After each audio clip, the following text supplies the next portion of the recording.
वैसे ही हमने स्टार्ट किया था मात्रक की मात्रक की विशेषताएं, मतलब जो मात्रक आप ले रहे हो, जैसे कि मात्रक मतलब समझ गए। फॉर एग्जाम्पल लंबाई का मात्रक मीटर, दूरी का मात्रक किलोमीटर, मीटर, ठीक है ना। ऊंचाई का मात्रक सेंटीमीटर, मीटर, ठीक है ना, मीटर। ओके। टेम्परेचर का मात्रक सेल्सियस, फ़ारेनहाइट, केल्विन, है ना। बल का मात्रक न्यूटन, ठीक है ना, बल का मात्रक न्यूटन। टेबल दी जाएगी आपको कुछ मात्रक की, यूनिट्स की, वो आपको याद करके आना है। एक टेबल आपको दे दी जाएगी, मैं आपको बुक दे दूंगी, उसमें से आप पूरा नोट करिए, आपको व्हाट्सएप भी कर दिया जाएगा, उससे आप उसको पूरा नोट करिए और सारी मात्रक जो आप यूज कर रहे हो, मैं ये नहीं कह रही कि जिसको आपने कभी देख रहे हैं उसको भी याद करिए, लेकिन वो जो आपसे फैमिलियर है उन्हें आप याद करिए, उन्हें पढ़िए, उन्हें समझिए, और आपको आना चाहिए कि इसका मात्रक ये है, इसका मात्रक ये है, इसका मात्रक ये है, ठीक है। तो उसी मात्रक की अब हमें देखनी है विशेषताएं, ठीक है ना। विशेषताएं, पहली विशेषता क्या थी, लिख चुके हैं आप लोग। पहली विशेषता क्या थी,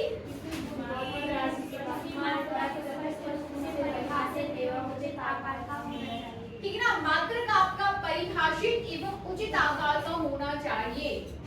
परिभाषित, जैसे आप न्यूटन है तो न्यूटन को आपने क्यों न्यूटन माना गया, लंबाई है तो लंबाई का जो मात्रक आप सेंटीमीटर, मीटर, किलोमीटर, ये चीजें क्या है, उचित तरीके से परिभाषित होना चाहिए, ठीक है।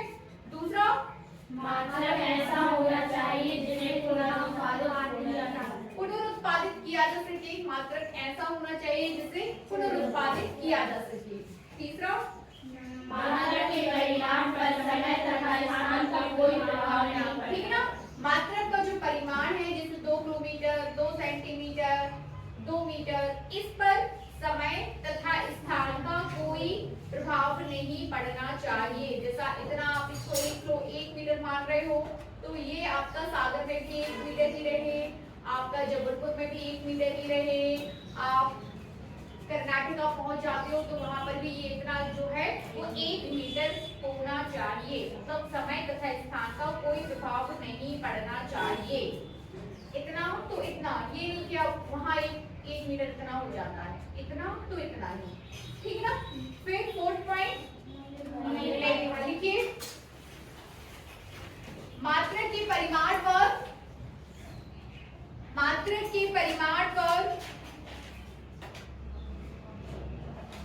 परिमाण पर ताप व दाब का कोई प्रभाव नहीं पड़ना चाहिए। ताप व दाब का,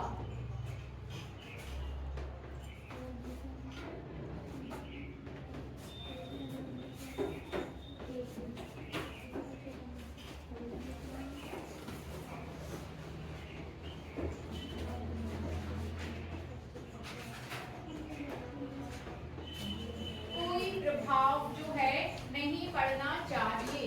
जैसे समय तथा स्थान का कोई प्रभाव नहीं पड़ना चाहिए, वैसे ताप व दाब का कोई प्रभाव नहीं पड़ना चाहिए। ताप और दाब समझते हो, टेम्परेचर और प्रेशर, इसका भी कोई प्रभाव नहीं पड़ना चाहिए, ठीक है ना। 5th पॉइंट लिखिए, मात्रक ऐसा होना चाहिए,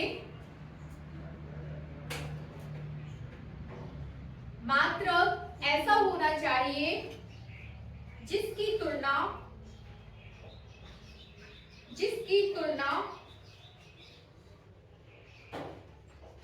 उसी राशि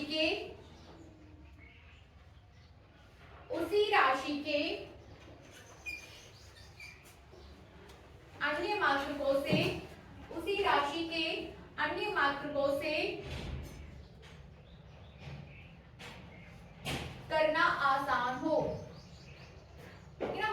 उसी राशि के अन्य मात्रकों से करना आसान हो, मात्रक ऐसा होना चाहिए। उसी राशि के अन्य मात्रक, जैसे लंबाई का मात्रक मीटर, सेंटीमीटर, किलोमीटर, तो ये उसी राशि के अन्य मात्रक हैं, समझ रहे ना।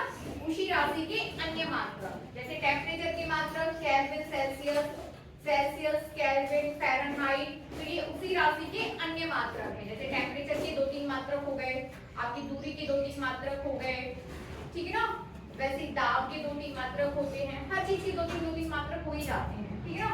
तो उसी राशि के अन्य मात्रकों से तुलना जो है आसानी से की जा सकती है। जैसे किलोमीटर को सेंटीमीटर में बदल देना, ठीक है ना, मीटर को मिलीमीटर में बदल देना, ये सब क्या है, उसी राशि के अन्य मात्रक, समझ रहे हैं ना, उसी राशि के अन्य मात्रक, और वो सब आसानी से एक दूसरे में बदले जा सके, ठीक है ना। चलिए छठवां लिखिए, छठवां, पांचवा,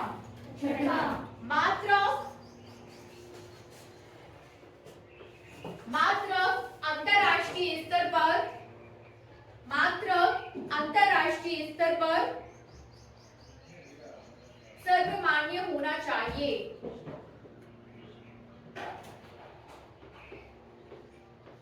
ठीक है ना, अंतरराष्ट्रीय स्तर पर कैसा होना चाहिए, सर्वमान्य होना चाहिए। बनेगा अंतरराष्ट्रीय स्तर पर, अंतरराष्ट्रीय मतलब इंटरनेशनल, ठीक है ना। जैसे इंडिया में भी आप बल को न्यूटन में नाप रहे हो, तो आप ब्रिटेन में भी बल को न्यूटन से नापे, अमेरिका में भी बल को न्यूटन से नापा जा सके, ठीक है ना। तो मात्र कैसा होना चाहिए कि अंतरराष्ट्रीय स्तर पर कैसा है, सर्वमान्य, आप भी उसको माने, विदेशी भी उसको माने, और दुनिया के सारे देश उसको माने, ऐसा होना चाहिए मात्र। बनेगा? Yes ma'am. चलिए अब नेक्स्ट हेडिंग देते हैं, मूल एवं व्युत्पन्न राशियां, ठीक ना, ये साफ कर दो। मूल एवं व्युत्पन्न राशियां,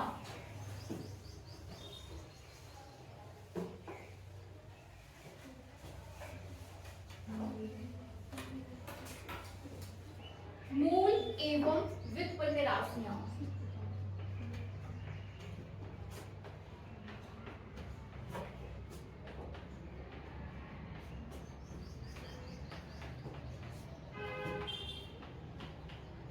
ठीक है ना। मूल एवं व्युत्पन्न राशियां, मूल और व्युत्पन्न का मतलब समझते हैं,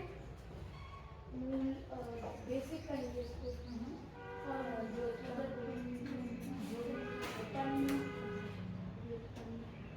पढ़ा हुआ टेंथ में, मूल एवं व्युत्पन्न राशियां, सदिश राशियां, आदेश राशियां। तो जब सदिश आदेश पढ़ा है तो मूल और व्युत्पन्न भी पढ़ा ही होगा, मैं नहीं मानती इस बात, पढ़ा होगा। मूल मतलब फंडामेंटल, ठीक है ना, और व्युत्पन्न मतलब फंडामेंटल से उत्पन्न, समझ रहे ना।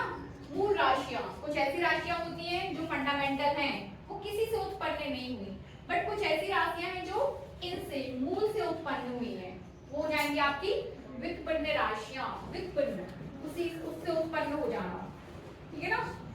नोट करिए, सबसे पहले हेडिंग लीजिए, सबसे पहले कुछ नोट कर लीजिए थोड़ा सा।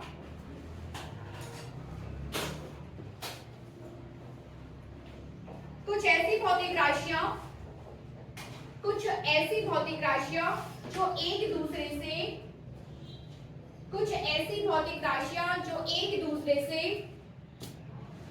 स्वतंत्र होती हैं,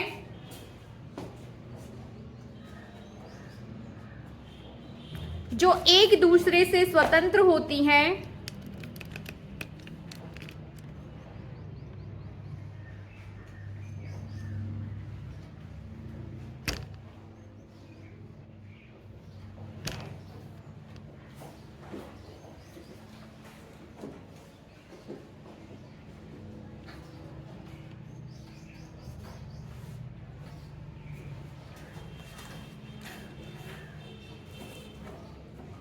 जिन्हें एक दूसरे में ना तो बदला जा सकता है,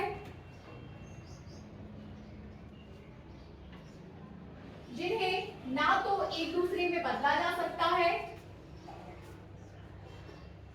और ना ही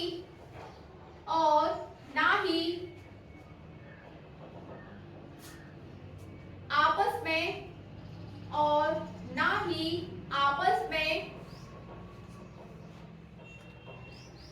संबंधित किया जा सके,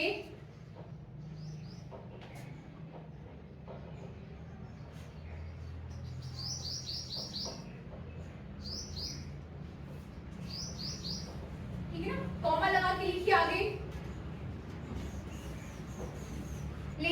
इनकी सहायता से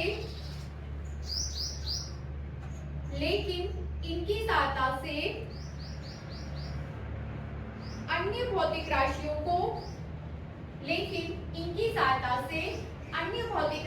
को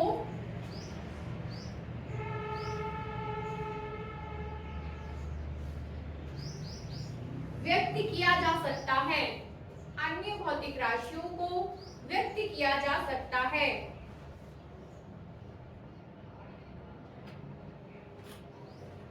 इस प्रकार समस्त भौतिक राशियों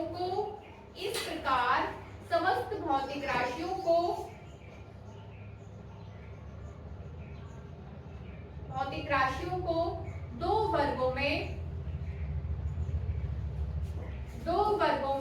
बांटा जा सकता है। समस्त भौतिक राशियों, ठीक ना, समस्त, चाहे वो आपकी मीटर हो, सेंटीमीटर हो, चाहे आपका केल्विन हो, चाहे पास्कल हो, चाहे आपका सेल्सियस हो, चाहे न्यूटन हो, चाहे डाइन हो, इन सभी भौतिक राशियों को आप, जैसे बहुत सारी भौतिक राशियां हैं आपके पास, तो इन सब भौतिक राशियों को आप दो वर्गों में बांट सकते हो। पहला वर्ग हो जाएगा आपका मूल राशियां और दूसरा हो जाएगा व्युत्पन्न राशियां। लिखिए, समस्त भौतिक राशियों को दो वर्गों में बांटा जा सकता है। पहला मूल राशियां,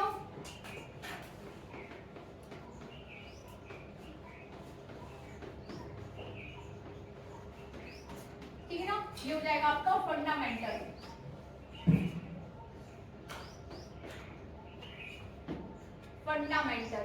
और दूसरा हो जाएगा आपका व्युत्पन्न राशियां।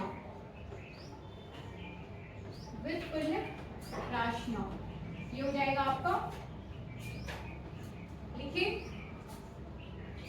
है ना, ड्राइव।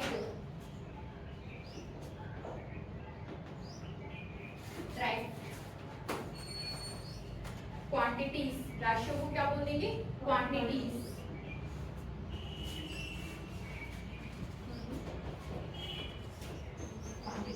ठीक है, बनेगा मूल राशियां, व्युत्पन्न राशियां। सभी भौतिक राशियों को आप कितने वर्गों में बांट सकते हो? मूल राशियों में और व्युत्पन्न राशियों में। बार बार बोल के देख लो, मूल राशि, व्युत्पन्न राशि, ठीक है ना। सभी भौतिक राशियों को दो वर्गों में बांटा जा सकता है, और वो दो प्रकार कौन कौन से हैं? मूल राशि और व्युत्पन्न राशि। बनेगा इसमें, हाँ, कौन कौन से दो वर्ग हैं? मूल राशि और व्युत्पन्न राशि। मूल मतलब फंडामेंटल, मतलब कि आपके पापा, ठीक है ना, और हम उनसे उत्पन्न हुए तो हम क्या हो जाएंगे? व्युत्पन्न, ठीक है ना। जो मूल राशियों से उत्पन्न होगा उन्हें हम किस में डाल देंगे? व्युत्पन्न राशि में। बात समझ में आ रही? जैसे कि देखो, बल बराबर क्या होता है? बल बराबर द्रव्यमान गुणा त्वरण होता है ना। बल बराबर क्या होता है?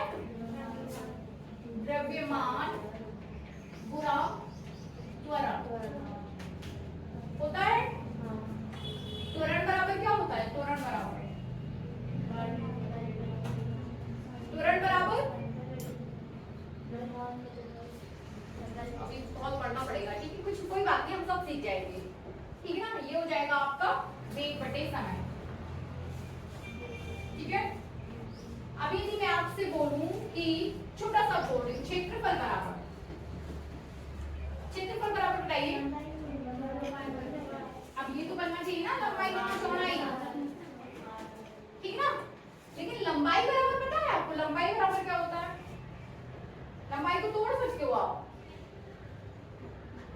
नहीं तोड़ सकते। जैसे क्षेत्रफल बराबर लंबाई गुणा चौड़ाई, जैसे आपने बल बराबर लिखा द्रव्यमान गुणा त्वरण। त्वरण को आपने तोड़ दिया वेग बटे समय में, लेकिन द्रव्यमान को तोड़ो, द्रव्यमान, भार टूटता है, जैसे भार बराबर हो जाएगा आपका mg। यहाँ पर द्रव्यमान है और g हो जाता है त्वरण। तो आपका द्रव्यमान कैसा हो जाएगा? अब आप द्रव्यमान को तोड़ पा रहे क्या?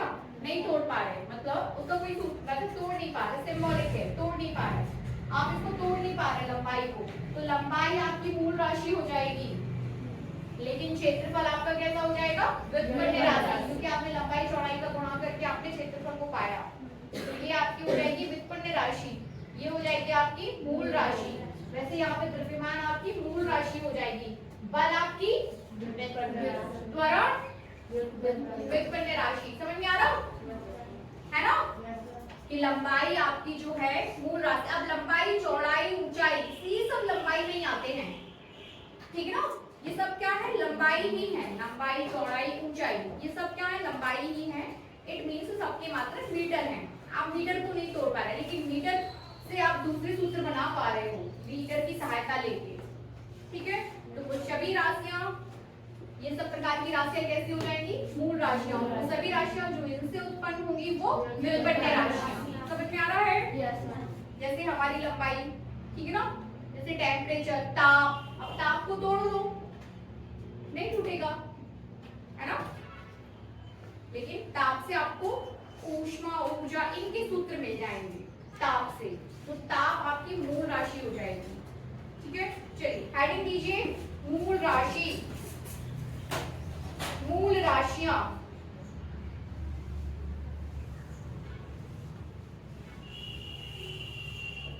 नोट करिए, मूल राशियां। हेडिंग दीजिए, मूल राशियां, फंडामेंटल क्वांटिटीज। और इसको नोट करिए, लिखिए,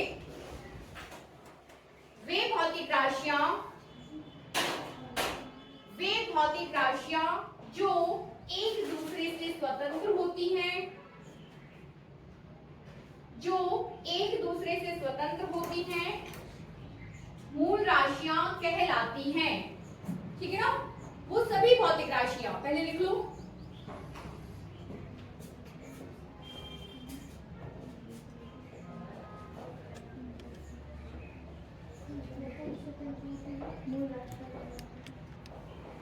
वे सभी भौतिक राशियां जो एक दूसरे से स्वतंत्र होती हैं। नमस्ते दादी, बच्चे ले लो अपना टिफिन। दादी को क्यों परेशान कर, तू लेके क्यों नहीं आती? अलग से आना पड़ रहा है दादी को, अंदर ही सोते। क्यों दादी को क्यों परेशान किया जा रहा है?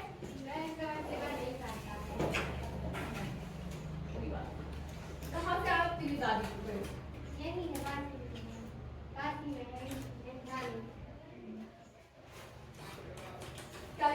मूल राशियां, तो वो सभी भौतिक राशियां जो एक दूसरे से स्वतंत्र हैं। हम जैसे लंबाई का मात्रक मीटर स्वतंत्र है, उसको किसी और से मतलब नहीं है, वो उससे दूसरे लोग मतलब रखेंगे। समझ रहे ना। लंबाई कैसी है, अपने आप में स्वतंत्र राशि है। ताप अपने आप में स्वतंत्र राशि है, उसको किसी से मतलब नहीं, दूसरे लोग उससे मतलब रखेंगे, ठीक है ना। तो ये सभी भौतिक राशियां कैसी हो जाएंगी, स्वतंत्र राशियां, मूल राशियां कहलाती हैं। लिखिए, उदाहरण के लिए, उदाहरण लिख लो बस, ठीक है ना। उदाहरण लिखिए, कुछ मूल राशियां निम्नलिखित सात हैं, ऐसा लिख लो, ठीक है ना। अभी जिनको आप काउंट कर पा रहे हो वो सब कितनी है, सात। तो कुल मूल राशियां कितनी हो जाएंगी अपने पास, सात। जिसमें से पहला लिखो, कुछ मूल राशियां सात है, निम्नलिखित सात। बना लो सेंटेंस अपने हिसाब से, ठीक है। 6 और 7 लिखिए, और ये अभी याद करना है अपन को, अभी, कल में हम कुछ छोड़ेंगे नहीं, हम अभी याद कर लेंगे, ठीक है ना। लिखिए, लंबाई, द्रव्यमान, लंबाई, द्रव्यमान, समय, ताप, ठीक है ना, ज्योति तीव्रता, विद्युत धारा, ज्योति तीव्रता अलग अलग है, एक साथ, इंटेंसिटी, ज्योति तीव्रता, ज्योति तीव्रता, इसके बाद पदार्थ की मात्रा, गलत लिखा है क्या, पदार्थ की मात्रा, विद्युत धारा, विद्युत धारा,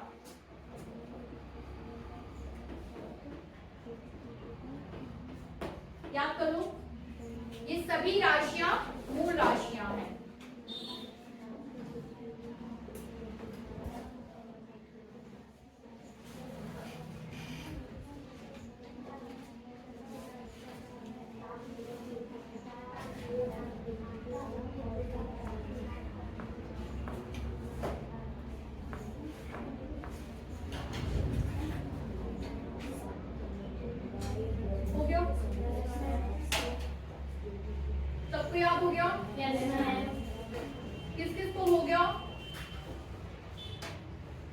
स्नेहा को भी हो गया, वेरी गुड स्नेहा। दुर्गा सुनाओ। लंबाई द्रव्यमान ताप उधर कहाँ गई थी? लंबाई द्रव्यमान समय ताप ज्योति तीव्रता पदार्थ की मात्रा विद्युत धारा। चलिए नेक्स्ट कौन सुनाएगा? सुनाइए। लंबाई द्रव्यमान समय ताप ज्योति तीव्रता देखा तो नहीं सामने? की मात्रा विद्युत धारा। Very good. सुनाओ वैष्णवी। लंबाई द्रव्यमान समय ताप ज्योति तीव्रता विद्युत धारा पदार्थ की मात्रा। Very good.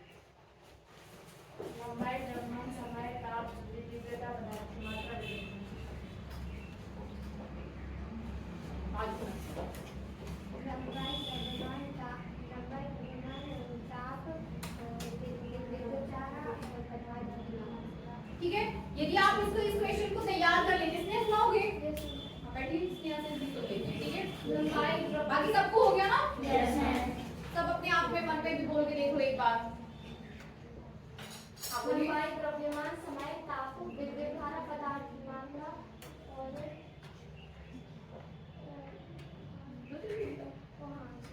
ठीक है, सभी को याद हो गया? यदि इस क्वेश्चन को आप तैयार कर लेते हैं मूल राशियां तथा व्युत्पन्न राशियां, तो आप 2 से 3 नंबर के मार्क्स के लिए जो है आपकी क्वेश्चन पेपर यहाँ तैयार हो जाता है। बनता है ये क्वेश्चन, त्रैमासिक परीक्षा में पूछ लिया जाएगा। छोटे बच्चे हैं आप लोग, इसलिए पूछ ही लिया जाएगा कि मूल राशियां तथा व्युत्पन्न राशियों को परिभाषित उदाहरण के साथ करिए। अब जब यदि 1 नंबर में पूछा या 2 नंबर में पूछे या 3 नंबर में पूछे, आपको बढ़िया से उसका उत्तर दे देना है कि सभी भौतिक राशियों, पहले थोड़ी सी उसका वो लिखिए जो 2 से 3 लाइन है। फिर सभी भौतिक राशियों को 2 प्रकार से वर्गीकृत किया गया है, मूल राशि तथा व्युत्पन्न राशि। फिर मूल राशि हेडिंग डालिए, फिर वहां पे उसकी परिभाषा लिखिए। फिर वो सभी राशियां जो एक दूसरे से स्वतंत्र होती है मूल राशियां कहलाती हैं, और उन 7 राशियों के आप नाम दे दो। उसके बाद फिर हम हेडिंग डालेंगे व्युत्पन्न राशि। डालिए, ये साफ कर दो।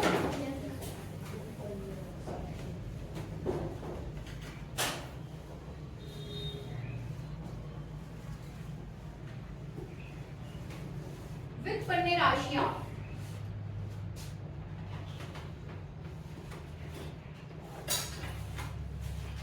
ठीक है ना? तो वो सभी भौतिक राशियां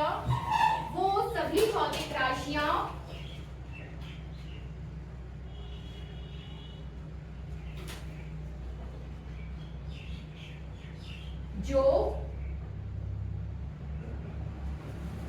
मूल राशियों के पदों में मूल राशियों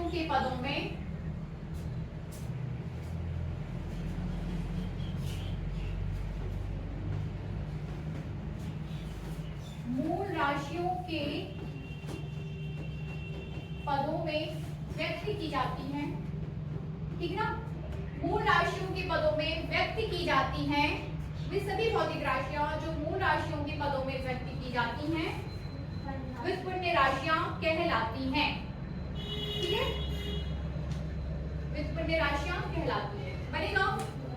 अब इसकी तो कई प्रकार हैं, एक नहीं है, हजारों लाखों व्युत्पन्न राशियां कितनी है? बहुत सारी हैं। सिर्फ 2 या 4 या गिनती की नहीं, क्या बोलो कि 7 है कि 8 है कि 12 है कि 14 है, तो बहुत सारी है। सभी राशियां लगभग व्युत्पन्न राशियां ही हैं।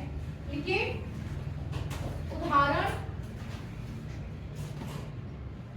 उदाहरण आप कोई भी ले सकते हो, जैसे क्षेत्रफल बराबर हो जाएगा आपका लंबाई गुणा चौड़ाई। ठीक है ना? तो क्षेत्रफल आपकी व्युत्पन्न राशियां हो गई, क्योंकि आप उसे मूल राशियों के पदों में व्यक्त कर रहे हो। और भी एग्जांपल्स आप अपने मन से दे सकते हो, आइटम भी ले सकते हो।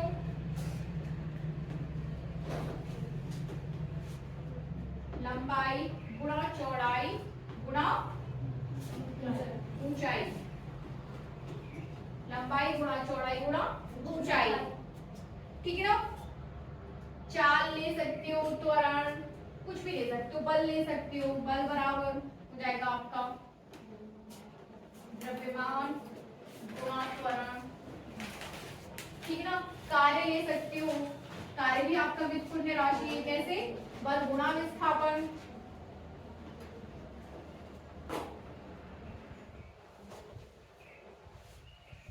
ठीक है ना? कैसे हो जाएंगे, विथ कुछ। तो दोनों में अंतर कर पा रहे हैं आप?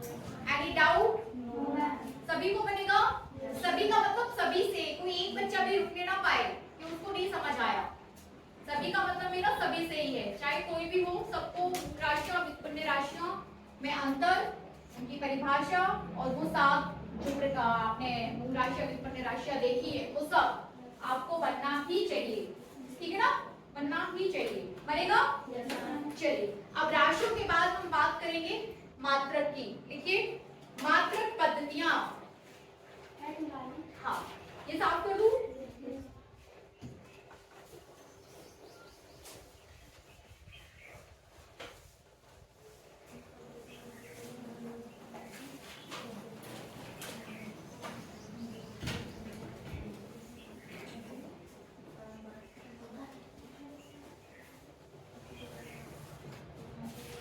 मात्रक पद्धतियां,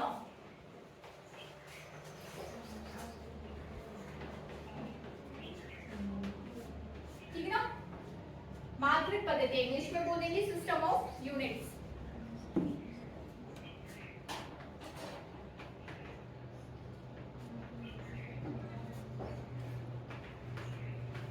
पद्धतियां, पद्धति समझते है ना? पद्धति, सिस्टम। चलिए इसको देखिए। मात्रक, कभी हम किलोमीटर को, कभी दूरी को किलोमीटर में नाप रहे हैं, तो कभी सेंटीमीटर में नाप रहे हैं, तो कभी मिलीमीटर में नाप रहे हैं, ऐसा होता है। कभी बल को आप न्यूटन में नाप रहे हो, तो कभी डाइन में नाप रहे हो। कभी टेम्परेचर को आप कभी केल्विन में नाप देते हो, तो कभी सेल्सियस में नाप देते हो, ठीक ना? लेकिन कोई नियम कानून तो होगा कि सेल्सियस किस में आएगा, आपका केल्विन आप किस में डालोगे, है ना? तो वही नियम कानून बैठे गए साइंटिस्ट और फिर उन्होंने उस पर भी काम किया। बात समझ में आ रही है ना? बात समझ में आ रही है ना? मेरी बात समझ पा रहे हैं कि कभी दूरी को आप मीटर में नाप रहे हो, कभी किलोमीटर में, कभी सेंटीमीटर में, तो कभी कुछ छोटी सी डिस्टेंस को आपको मिलीमीटर, फरमी में भी नापना पड़ता है ना? कई सारे मात्रक हो गए हमारे पास। वैसे ही कई सारी चीजों के एक से अन्य मात्रक होते हैं। कई भौतिक राशियां हैं, सभी भौतिक राशियां हैं लगभग, जिनके एक से ज्यादा मात्रक होते हैं, ठीक है ना? तो ज्यादा मात्रक को किस तरीके से आप डिफरेंशिएट करोगे, कब किसको किस सिस्टम में रखोगे, इसके भी नियम कानून हैं, ठीक है ना? तो लिखिए, मात्रकों की निम्नलिखित चार पद्धतियां हैं। मात्रकों की निम्नलिखित चार पद्धतियां हैं।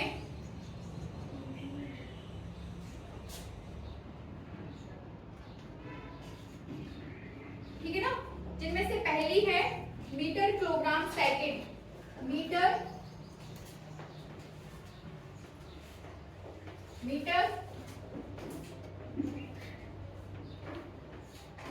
किलोग्राम,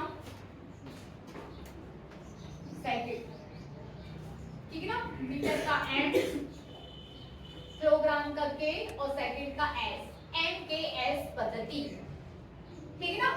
MKS पद्धति, मीटर का एम, किलोग्राम का के और समय का सेकंड, MKS पद्धति, ऐसे ही बोला जाता है, MKS, ठीक है ना? कहीं लिखा है MKS पद्धति, तो आपको समझ जाना चाहिए कि ये मीटर का एम है, किलोग्राम का के है और सेकंड का एस, ठीक है ना? ये आपका मीटर किसका हो जाएगा, दूरी का, ये आपका द्रव्यमान का, और ये हो जाएगा आपका समय का, ठीक ना? MKS पद्धति, नाम भी क्या हो जाएगा इसका, MKS पद्धति। लिखिए, इसमें लिखिए MKS पद्धति में लिखिए, 2-3 लाइन्स इसमें भी हम लिख लेते हैं। लिखिए, इस पद्धति में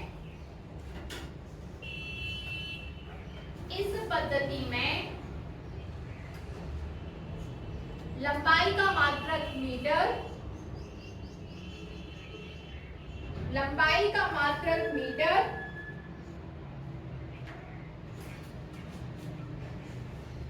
द्रव्यमान का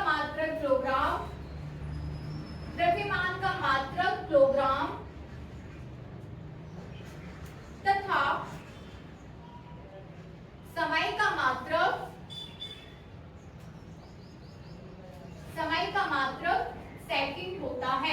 तथा समय का मात्रक सेकंड होता है। ठीक है, अब इसको समझिए। फॉर एग्जाम्पल ऐसा कोई सूत्र जिसमें ये आते हो मीटर, किलोग्राम और सेकंड, एम ए है ना, एफ बराबर एम ए। जैसे एफ बराबर आप लिखते हो एम ए, तो ए को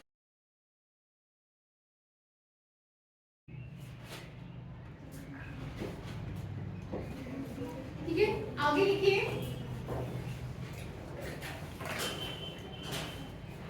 लिखिए फुट पाउंड सेकंड पद्धति, फुट पाउंड सेकंड पद्धति, फुट पाउंड सेकंड पद्धति। इंग्लिश में हो जाएगा फुट के लिए एफ, पाउंड के लिए पी और सेकंड का एस, एफ पी एस पद्धति, है ना, एफ पी एस पद्धति। लिख लो इसको भी फटाफट। लिखिए इस पद्धति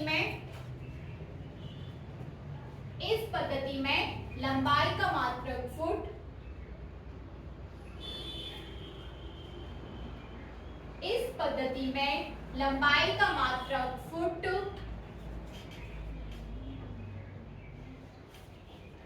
द्रव्यमान का मात्रक पाउंड, द्रव्यमान का मात्रक पाउंड तथा समय का मात्रक सेकंड है, तथा समय का मात्रक सेकंड है। ठीक है ना, समय का मात्रक क्या हो जाएगा, सेकंड बनेगा। चलिए इसके बाद नेक्स्ट हेडिंग लीजिए अंतरराष्ट्रीय मानक पद्धति।